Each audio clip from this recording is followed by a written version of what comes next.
Islamic Research Center. اعوذ باللہ من الشیطان الرجیم بسم اللہ الرحمن الرحیم. انسان دنیا کی زندگی میں اپنے آپ کو خوش نصیب سمجھتا ہے جب ان لوگوں کے درمیان رہتا ہے جن کے درمیان رہ کے اسے سکون محسوس ہو. خوشیوں سے انسان کو محبت ہے اور غموں سے انسان بھاگنا چاہتا ہے، جبکہ اللہ تعالیٰ نے زندگی کے لیے خوشیاں بھی رکھی ہیں اور غم بھی. اور دنیا میں جس کو اچھے دوست نصیب ہو جائیں اسے خوش نصیب سمجھا جاتا ہے.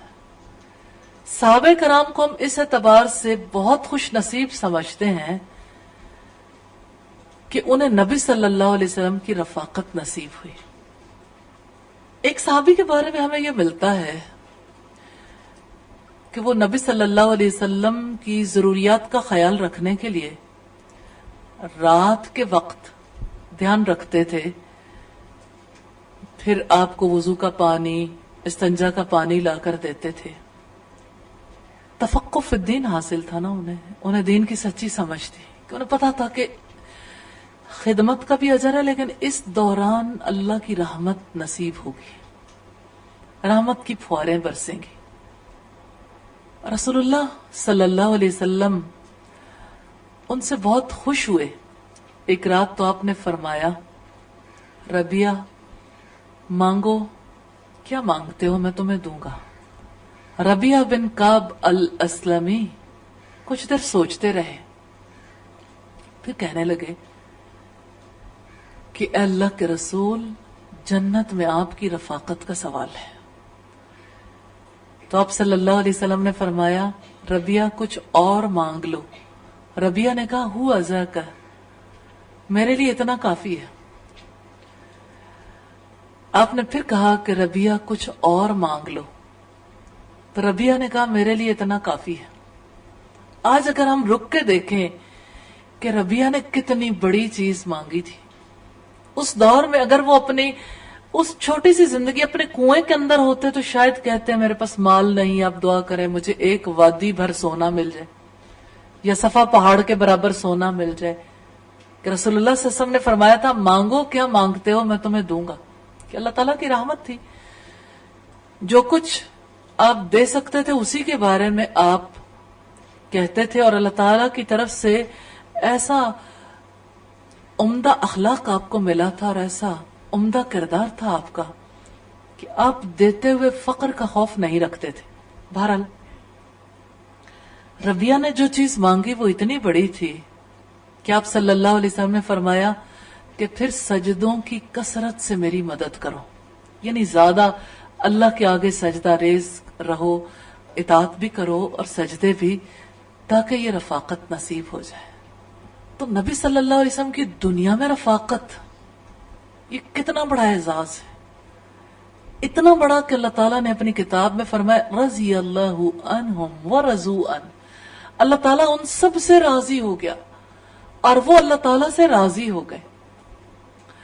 دنیا میں رفاقت بہت بڑا اعزاز ہے، لیکن ہم اس صحابی کے بارے میں بھی دیکھیں گے جس نے آپ صلی اللہ علیہ وسلم کے پاس آ کر کہا کہ اللہ کے رسول، جب میں آپ کی مجلس میں ہوتا ہوں تو چین پاتا ہوں، جب میں اس مجلس سے چلا جاتا ہوں میرا کہیں جی نہیں لگتا. میں اپنے گھر بار میں اپنے بچوں کے پاس ہوتا ہوں، اپنے کاروبار میں میرا کہیں جی نہیں لگتا. یہ تفقہ فی الدین ہے. یاد رکھیے گا یہ منازل آتی ہیں جو انسان آگے جاتا ہے. اللہ کی قسم، صحابی رسول کہتے ہیں اللہ کی قسم مجھے آپ اپنے بچے سے زیادہ پیارے ہیں. تفقہ فی الدین ہے نا، دین کو سمجھ لیا انہوں نے، کیونکہ رسول اللہ صلی اللہ علیہ وسلم نے فرمایا تھا لا یؤمن احدکم حتی اکون احب الیہ من والدہ وولدہ والناس اجمعین. تم میں سے کوئی اس وقت تک ایمان والا نہیں ہو سکتا جب تک کہ میں اسے اس کے والدین، اس کی اولاد اور ساری دنیا کے انسانوں سے زیادہ محبوب نہ ہو جاؤں. اور دوسری روایت جو سیدنا ابو ہریرہ سے ہے، اس میں یہ الفاظ ہیں جب تک میں اسے اس کے مال سے بھی زیادہ عزیز نہ ہو جاؤں. اب یہ صحابی آ کر رسول اللہ سے کہتے ہیں کہ اے اللہ کے رسول، مجھے آپ اپنے بچے، اللہ کی قسم مجھے آپ اپنے بچے سے زیادہ عزیز ہیں، لیکن دنیا میں تو میرا دل گھبراتا ہے، میں آپ کی مجلس میں چلا آتا ہوں، مجھے ڈر ہے کہ میں وفات پا جاؤں گا اور آپ بھی اس دنیا سے چلے جائیں گے، پھر میرے ساتھ کیا ہوگا؟ آپ تو جنت میں اعلیٰ مقام پر ہوں گے، اور میں اگر جنت چلا بھی گیا، میں اگر جنت میں جاتا ہوں تو میرے اور آپ کے رتبے میں تو بہت فرق ہے، میں آپ کی مجلس کیسے پاؤں گا؟ یہ تفقہ فی الدین ہے نا، دین کی سمجھ جس کی وجہ سے کتنی مضبوطی سے پکڑا ہوا ہے نا. اب صلی اللہ علیہ وسلم خاموش ہو گئے. آپ کی خاموشی کے درمیان اب ایک ساتھی ہیں جو آپ سے پوچھتے ہیں. اب آپ دیکھیں یہ کیسا تعلق ہے، وہ وحی کا کہاں کہاں تجربہ کرتے تھے. سوال کیا اللہ کے رسول سے اور جواب دیا ہے 7 آسمانوں سے اوپر عرش پہ رہنے والے نے. من یطیع اللہ والرسول، جو اللہ کی اور رسول کی اطاعت کرے گا، فاولئک مع الذین انعم اللہ علیہم، تو وہ انہی لوگوں کے ساتھ ہوگا، من النبیین والصدیقین والشہداء والصالحین، نبیوں کے ساتھ، صدیقوں کے ساتھ، شہداء کے ساتھ، صالحین کے ساتھ، وحسن اولئک رفیق، اور کتنے اچھے یہ دوست. اس خوشخبری کے بعد لوگوں کی کیا صورتحال ہوگی، کیسے ان کے دل کو اطمینان ہوگا. آپ صلی اللہ علیہ وسلم نے کتنی مرتبہ اپنے صحابہ کو یہ تسلی دی، المرء مع من احب، آدمی اسی کے ساتھ ہوگا جس سے اس نے محبت کی ہوگی. انت مع من احببت، تم اسی کے ساتھ ہوگے جس سے آپ نے محبت کی ہوگی. حضرت انس کہتے ہیں کہ وہ دن ہمارے لیے بڑی خوشی کا تھا. ہمیں جب یہ پتا چلا کہ آدمی اسی کے ساتھ ہوگا جس سے اس نے محبت کی ہوگی، تو کہتے ہیں کہ میں اللہ کے رسول سے، حضرت عمر سے، حضرت ابوبکر سے محبت کرتا ہوں اور امید رکھتا ہوں کہ میں انہی کے ساتھ ہوں گا. تو جنت میں رسول اللہ صلی اللہ علیہ وسلم کی رفاقت یہ کوئی چھوٹا مقام نہیں ہے، یہ تو نصیب والوں کو نصیب ہو سکتا، بڑے سعادت مندوں کو یہ مقام مل سکتا. ہاں، اس مقام کے لیے اللہ تعالیٰ سے دعا کرنی چاہیے. آج ہم ایک ایسی خاتون کے بارے میں پڑھیں گے جن کے بارے میں نبی صلی اللہ علیہ وسلم نے دعا کی، اللہم اجعلہم رفقائی فی الجنہ، الہی ان کو جنت میں میرا ساتھی بنا دینا. مرد تو رسول اللہ کی مجلس میں پہنچتے ہیں، جنت میں آپ کی رفاقت کا سوال ہے. اور یہ ایک ایسی خاتون ہے جن کے بارے میں نبی صلی اللہ علیہ وسلم نے دعا کی، اللہم اجعلہم رفقائی فی الجنہ، الہی ان کو جنت میں میرا ساتھی بنا دینا. جن کے لیے رسول اللہ صلی اللہ علیہ وسلم نے دعا کی، ان کا نام سیدہ ام عمارہ رضی اللہ تعالی عنہا. خوش نصیب ہیں وہ لوگ جنہیں اس خاتون کی زندگی کو پڑھنے کا، ان کے بارے میں جاننے کا موقع مل رہا ہے، جن کے لیے رسول اللہ صلی اللہ علیہ وسلم نے دعا کی. ہاں، وہ خاتون کیسی تھی؟ میدان جہاد میں رسول اللہ کا دفاع کرنے والی خاتون، جس نے اپنے بدن پر زخم کھائے، کندھے پہ گہرا زخم آیا تھا جس کا 1 سال علاج ہوتا رہا تھا رسول اللہ صلی اللہ علیہ وسلم کا دفاع کرتے ہوئے. ہاں، ام عمارہ کیسی خاتون تھی؟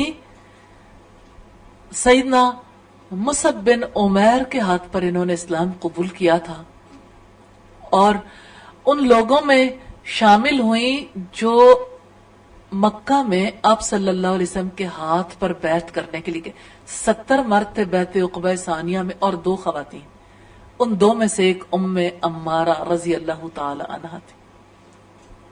ہم کیوں نہ ان کے زندگی کے بارے میں جانیں، جن کے بارے میں محمد رسول اللہ صلی اللہ علیہ وسلم نے دعا کی، الہی ان کو جنت میں میرا ساتھی بنا دینا۔ تو آئیے ان کے حالات تھوڑی ڈیٹیل کے ساتھ دیکھتے ہیں۔ ان کا نام نسیبہ تھا، نسیبہ سین سے۔ والد کا نام کعب بن عمرو بن عوف۔ ان کا تعلق قبیلہ بنو مازن بن نجار سے تھا۔ والدہ کا نام رباب بنت عبداللہ تھا۔ زمانہ جاہلیت میں ام عمارہ کی شادی زید بن عاصم کے ساتھ ہوئی اور ان سے عبداللہ اور حبیب پیدا ہوئے۔ 2 بیٹے اور 2 بیٹوں کو اللہ تعالیٰ نے اتنی بڑی سعادت دی۔ ایک بیٹا وہ تھا جس نے مسیلمہ کذاب کو قتل کیا تھا، اور دوسرا بیٹا وہ تھا جو مسیلمہ کا قیدی بنا، جس کا ایک ایک عضو کاٹا گیا۔ آپ نے حبیب بن عاصم کے بارے میں پڑھا ہوگا، یہ نسیبہ سیدہ عمارہ کے بیٹے تھے۔ کس خاتون کی گود میں وہ پروان چڑھے، کیسی تربیت کی ماں نے، کیسی محبت دلائی رب کی، رسول کی، دین اسلام کی، جہاد کی۔ اللہ تعالی مسلمان ماؤں کو تربیت کرنا نصیب فرما دے، یہ سمجھ دین کی، یہ سچی سمجھ نصیب فرما دے کہ کیسے خود اپنی زندگی کو اللہ تعالیٰ کے حوالے کرتے ہیں اور کیسے اپنے بچوں کی پرورش کرتے ہیں۔ جب سیدہ نسیبہ کے شوہر زید بن عاصم وفات پا گئے تو یہ غزیہ بن عمرو کے ساتھ رشتہ ازدواج میں منسلک ہو گئی۔ ان سے تمیم اور خولہ پیدا ہوئے۔ سیدہ نسیبہ کو پہلے مرحلے میں اسلام قبول کرنے کا شرف حاصل ہوا۔ سیدہ نسیبہ اور ان کے شوہر سیدنا غزیہ رضی اللہ تعالیٰ عنہ اور پہلے شوہر زید بن عاصم کے دونوں بیٹوں عبداللہ اور حبیب نے اسلام کے جھنڈے اور اللہ کے کلمے کی سربلندی کے لیے نظر مان رکھی تھی۔ انہوں نے اس عظیم ہدف کے لیے اپنی جانوں کے نذرانے پیش کیے۔ سیدہ ام عمارہ مشرکین کے خلاف میدان جنگ میں پانی پلانے اور زخمیوں کی مرہم پٹی کرنے کا کام کیا کرتی تھی، اور صرف اتنا ہی کام نہیں تھا بلکہ وہ اپنی تلوار کو کافروں کے خون سے تر کرنے کے لیے میدان جنگ میں اترتی تھی، اور ان کے پیش نظر یہ ہوتا تھا کہ وہ اپنی تلوار سے رسول اللہ کا دفاع کریں گے۔ جب حج کے موسم میں سیدنا مصعب بن عمیر ایام تشریق کے دوران رسول اللہ کے ساتھ عقبہ میں ملاقات کے لیے مدینہ منورہ سے روانہ ہوئے تو ان کے ہمراہ ایمان لانے والے انصار کے 72 مرد اور 2 عورتیں ام عمارہ نسیبہ بنت کعب مازنیہ اور ام منی اسما بنت عمرو بن عدی بھی تھی۔ امام احمد نے عقبہ کی حدیث کعب بن مالک سے بیان کی اور اس ملاقات میں طے پانے والی ساری رودات بیان کی کہ ہم مشرک قوم کے ساتھ حج کے موسم میں روانہ ہوئے، ہم نے نماز پڑھی، مسائل کو سمجھا، ہمارے ساتھ برا بن معرور تھے جو ہمارے بڑے اور سردار تھے۔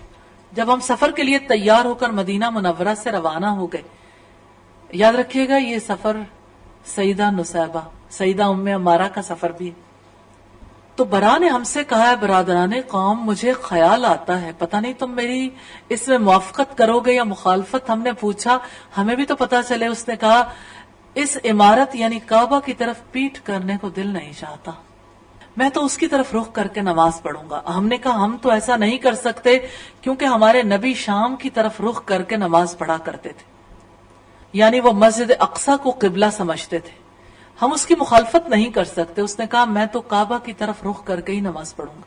ہم نے کہا ہم ایسا نہیں کریں گے، لہٰذا جب نماز کا وقت آیا ہم نے شام کی طرف رخ کر کے نماز پڑھی اور برا نے کعبہ کی طرف رخ کر کے نماز ادا کی۔ پھر ہم مکہ پہنچ گئے، برا نے کہا ہم نے اسے معیوب سمجھا لیکن وہ اپنے موقف پر قائم رہے۔ جب ہم مکہ پہنچے تو اس نے کہا میرے بھائی کے بیٹے رسول اللہ کے پاس چلیں، ان سے دریافت کریں کہ جو میں نے سفر میں کیا ہے یہ ٹھیک ہے، کیونکہ آپ لوگوں نے میری مخالفت کی جس سے میرے دل میں دھڑکا سا لگا رہتا ہے۔ فرماتے ہم روانہ ہوئے، ہم رسول اللہ کے بارے میں دریافت کرنے لگے کیونکہ ہم انہیں پہچانتے نہیں تھے۔ کیسا موقع تھا، کیسی ملاقات تھی، نہ ہم نے انہیں پہلے دیکھا تھا۔ مکہ کے رہنے والے ایک شخص ملا جس سے رسول اللہ کے بارے میں پوچھا، اس نے کہا کیا تم انہیں پہچانتے ہو؟ ہم نے کہا نہیں۔ اس نے کہا کیا تم ان کے چچا عباس بن عبد المطلب کو پہچانتے ہو؟ ہم نے کہا ہاں، عباس بن عبد المطلب کو اچھی طرح جانتے تھے ہم، کیونکہ وہ ہمارے پاس تاجر کی حیثیت سے آتے تھے۔ اس نے کہا جب تم مسجد میں داخل ہو گئے تو جو شخص عباس بن عبد المطلب کے پاس بیٹھا تمہیں دکھائی دے گا وہی رسول اللہ ہے۔ ہم مسجد میں داخل ہوئے تو ہم نے دیکھا کہ عباس بن عبد المطلب بیٹھے ہیں اور ان کے ساتھ رسول اللہ بھی بیٹھے ہوئے۔ ہم سلام کر کے ان کے پاس بیٹھ گئے۔ آپ سے سوال کرنا چاہتی ہوں کہ پہلے سے رسول اللہ کی پہچان کیوں پوچھی؟ ایسا بھی ہو سکتا تھا مسجد میں جا کے، بیت اللہ میں جا کر پوچھتے بھی اچھا اللہ کے رسول کون سے؟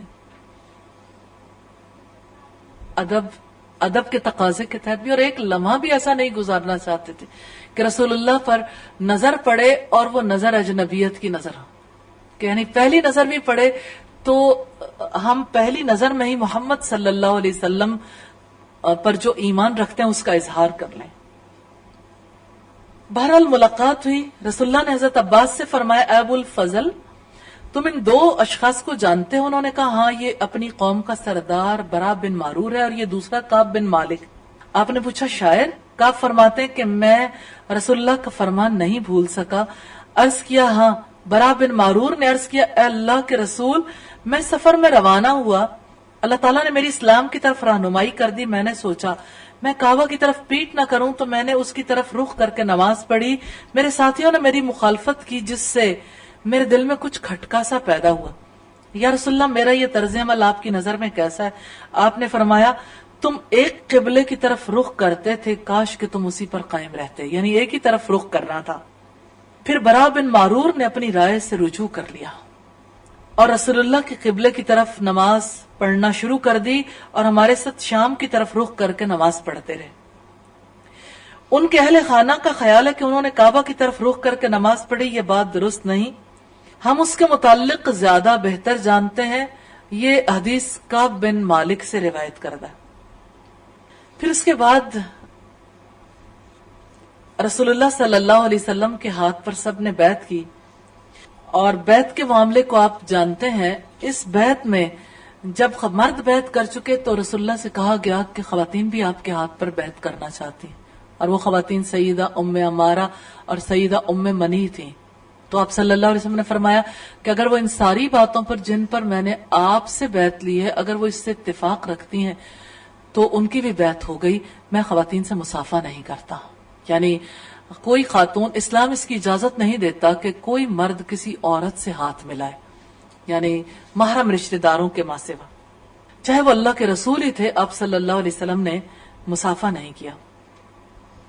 پھر جس نے بیعت کی تھی وہ وفد اپنے نمائندوں کے ہمراہ رسول اللہ سے ملاقات کے بعد مدینہ کی طرف راضی خوشی واپس آ گیا۔ ہر ایک نے اسلام کی نشر و اشاعت کے لیے بھرپور کردار ادا کیا اور سبھی رسول اللہ صلی اللہ علیہ وسلم کی مدینہ تشریف آوری کا انتظار کرنے لگے۔ پھر نبی صلی اللہ علیہ وسلم مدینہ آئے اور آپ ان حالات کو جانتے ہیں کہ کس طرح سے ابتدائی دور بڑا مشکل تھا۔ سیدہ ام عمارہ انصار میں سے تھیں، رسول اللہ صلی اللہ علیہ وسلم کے مددگاروں میں سے۔ سیدہ نسیبہ نے وہ وقت بھی دیکھا جب لوگ غزوہ بدر کرنے کے لیے گئے، لیکن خاص موقع غزوہ احد کا ہے جس میں سیدہ نسیبہ کے سیدہ ام عمارہ کے بارے میں نبی صلی اللہ علیہ وسلم نے دعا کی۔ ایک موقع ایسا تھا جب آپ صلی اللہ علیہ وسلم میدان احد میں اکیلے رہ گئے، اور آپ سارے حالات کو جانتے ہیں کہ کس طرح سے ابتدا میں مسلمانوں نے فتح حاصل کی۔ پھر جس وقت پیچھے سے قافلے نے حملہ کیا 200 افراد نے خالد بن ولید کی قیادت میں، تو اس موقع پر مسلمانوں میں بھگدڑ مچ گئی۔ جب بھگدڑ مچی تو رسول اللہ تنہا رہ گئے۔ اس موقع پر آپ صلی اللہ علیہ وسلم کا دفاع کرنے کے لیے انصاریوں کے 11 افراد حاضر ہوئے اور انہوں نے نبی صلی اللہ علیہ وسلم کا دفاع کیا۔ اور اس بارے میں بھی آپ جانتے ہیں کہ کیسے ابو طلحہ انگلیاں کٹ گئی تھی۔ جب انہوں نے انگلیاں کٹنے پہ اوہ کہا تو نبی صلی اللہ علیہ وسلم نے فرمایا کہ اگر تم بسم اللہ کہہ دیتے تو فرشتے تمہیں اپنے کندھوں پر اٹھا لیتے اور برسر عام لوگ فرشتوں کو دیکھ پاتے، یعنی یہ سارا کچھ ان کے لیے ممکن ہو جاتا۔ اس سے ہمیں یہ پتا چلتا کہ نبی صلی اللہ علیہ وسلم ہر موقع پر اصلاح کر دیا کرتے تھے۔ سیدہ ام عمارہ نے جہاد کا سفر غزوہ احد سے شروع کیا تھا، اور ام سعد بنت سعد بن ربی جن کے بارے میں ہم جان چکے، الحمدللہ وہ اس جنگ کی رودات بیان کرتے ہوئے کہتی ہیں کہ میں سیدہ ام عمارہ کے پاس گئی، ان سے عرض کیا آپ مجھے جنگ احد کے حوالے سے اپنا کوئی واقعہ سنائیں۔ تو سیدہ ام عمارہ نے فرمایا میں صبح کے وقت میدان احد کی طرف روانہ ہوئی، میں لوگوں کو دیکھ رہی تھی کہ وہ کیا کر رہے ہیں، میرے پاس مشکیزہ تھا جس میں پانی تھا، میں چلتے ہوئے رسول اللہ کے پاس پہنچ گئی، آپ صحابہ کرام کے جھرمٹ میں تھے۔ پہلے مرحلے میں مسلمانوں کا پلڑا بھاری رہا، لیکن جب مسلمانوں کو شکست کا سامنا کرنا پڑا تو میں رسول اللہ کا دفاع کرنے کی غرض سے میدان جنگ میں دشمن پر اپنی تلوار سے حملہ آور ہوئی۔ میں نے اس جنگ میں تیر کمان کا بھی استعمال کیا، لڑائی میں زخمی بھی ہوئی۔ سیدہ ام سعد بیان کرتی میں نے سیدہ ام عمارہ کے کندھے پر گہرا زخم دیکھا، میں نے ان سے یہ پوچھا یہ زخم آپ کو کس نے لگایا ہے؟ ام عمارہ نے کہا ابن قما نے، کہ جنگ کے دوران میں لوگ بکھر گئے تھے، وہ چیختے ہوئے کہنے لگا لوگوں مجھے بتاؤ محمد کہاں ہے، اگر آج وہ بچ گئے تو میں نہیں بچوں گا۔ یہ صورتحال دیکھ کر مصعب بن عمیر رضی اللہ تعالیٰ عنہ اور دیگر چند مجاہدین اس کے بالمقابل آئے، میں بھی ان کے ساتھ تھی۔ اس نے مجھ پر وار کیا، میں نے بھی اس پر اپنی تلوار سے وار کیا، لیکن اللہ کے اس دشمن نے دو زرہیں پہن رکھی تھی، اس کے وار سے میرے کندھے پر گہرا زخم لگا۔ یہ روایت سیرت ابن ہشام کی ہے۔ زمرہ بن سعد مازنی اپنی دادی کے حوالے سے بیان کرتے ہیں کہ میری دادی جنگ احد میں شریک تھی۔ وہ کتنی پیاری یادیں رکھنے والے لوگ تھے۔ انہوں نے مجاہدین کو پانی پلانے کی خدمات سر انجام دی تھی۔ وہ فرماتی ہیں میں نے رسول اللہ کو یہ فرماتے ہوئے سنا کہ آج نصیبہ بنت کعب کا مقام و مرتبہ فلاں اور فلاں کے مقام و مرتبے سے بہتر ہے۔ زمرہ کی دادی کا نام ہند تھا، انہوں نے سیدہ ام عمارہ کو دیکھا تھا، وہ جنگ احد میں انتہائی جوش و ولولے کے ساتھ لڑ رہی تھی۔ انہوں نے اپنی کمر کے ساتھ پٹکا باندھ رکھا تھا، یعنی کپڑا باندھ رکھا تھا۔ جنگ کے دوران میں انہیں 13 زخم لگے اور ابن قما نے ان کے کندھے پر وار کیا جس سے گہرا زخم لگا۔ سیدہ ام عمارہ پورا سال اس زخم کا علاج کرواتی رہی۔ اور غزوہ احد سے فارغ ہونے کے بعد رسول اللہ کی طرف سے اعلان کیا گیا کہ دشمن کے تعاقب کے لیے حمراء الاسد کی طرف تمام مجاہدین پیش قدمی کریں۔ سیدہ ام عمارہ نے بھی ارادہ کیا کہ وہ مجاہدین کے ساتھ حمراء الاسد جائیں، لیکن خون زیادہ مقدار میں بہہ جانے کی وجہ سے بہت کمزوری ہو چکی تھی، جس کی وجہ سے وہ سفر پر روانہ نہیں ہو سکی۔ سیدہ ام عمارہ غزوہ احد کے بارے میں اپنی یادداشتیں بیان کرتے ہوئے فرماتی ہیں کہ شدت جنگ کی وجہ سے مجاہدین رسول اللہ کے آس پاس سے بکھر گئے، آپ کے پاس چند افراد باقی رہ گئے، باقی رہ جانے والے تقریباً 10 افراد ہوں گے۔ اسی حالت میں میرے شوہر اور میرے بیٹے رسول اللہ کا دفاع کرنے لگے، میں بھی ان کے ہمراہ تھی۔ صورتحال یہ تھی کہ وہ لوگ شکست کھا کر وہاں سے گزرتے جا رہے تھے۔ رسول اللہ نے میری طرف دیکھا، میرے پاس ترکش نہیں تھی۔ رسول اللہ نے ایک آدمی کو وہاں سے پیٹ پھیر کر جاتے ہوئے دیکھا، اس کے پاس ترکش تھی۔ نبی کریم نے اس سے کہا اپنی ترکش اس کے سامنے پھینک دو جو لڑ رہا ہے۔ اور سوچے مرد بھاگ رہے تھے اور خاتون لڑ رہی تھی۔ اس نے اپنی ترکش کو پھینک دیا تو سیدہ ام عمارہ فرماتی ہیں کہ اس ترکش کو لے کر آگے بڑھ کر میں نے اٹھا لیا، اس کے ذریعے سے رسول اللہ کا دفاع کرنے لگی۔ دشمن کے شاہ سوار دستے نے ہم پر حملہ کر دیا، ناقابل تلافی نقصان پہنچایا۔ اگر وہ بھی ہماری طرح پیادہ ہوتے تو ہم ان کے پرخچے اڑا دیتے۔ ایک گھڑ سوار نے مجھ پر تلوار کا وار کیا، میں نے اس وار کو اپنی ترکش پر روک لیا، اس کا وار خالی گیا، وہ منہ موڑ کر بھاگنے لگا۔ میں نے اس کے گھوڑے کی ٹانگ پر تلوار کی ضرب لگائی جس سے گھوڑا لڑکھڑا کر زمین پر گر گیا۔ یہ منظر دیکھ کر رسول اللہ اونچی آواز سے فرمانے لگے اے ام عمارہ کے بیٹے اپنی والدہ کی مدد کرو۔ میرے بیٹے نے میری مدد کی اور میں نے دشمن کو موت کے گھاٹ اتار دیا۔ عبداللہ ابن زید ابن ام عمارہ بیان کرتے ہیں کہ جنگ احد میں میرا بایاں بازو زخمی ہو گیا، دشمن کے ایک لمبے تڑنگے آدمی نے مجھ پر وار کیا اور چلا گیا، زخم سے خون نہیں رک رہا تھا۔ رسول اللہ نے فرمایا زخم پر پٹی باندھ لو۔ میری والدہ میرے پاس پٹی لے کر آئیں اور میرے زخم پر پٹی باندھنے لگی اور میرے زخم پر پٹی باندھنے لگی اور میرے زخم پر پٹی باندھنے لگی اور رسول اللہ کھڑے میری طرف دیکھ رہے تھے۔ پٹی باندھنے کے بعد میری والدہ نے مجھ سے کہا بیٹا جاؤ اور دشمن سے لڑو۔ ماں کا حوصلہ دیکھیے۔ نبی کریم فرمانے لگے اے ام عمارہ تجھ جیسا حوصلہ کون کرے گا؟ یعنی خود بھی زخم کھائے ہوئے اور بیٹے نے زخم کھائے، پٹی باندھ کے کہا جاؤ دوبارہ لڑو۔ یہ سن کر سیدہ ام عمارہ ہنسنے لگی۔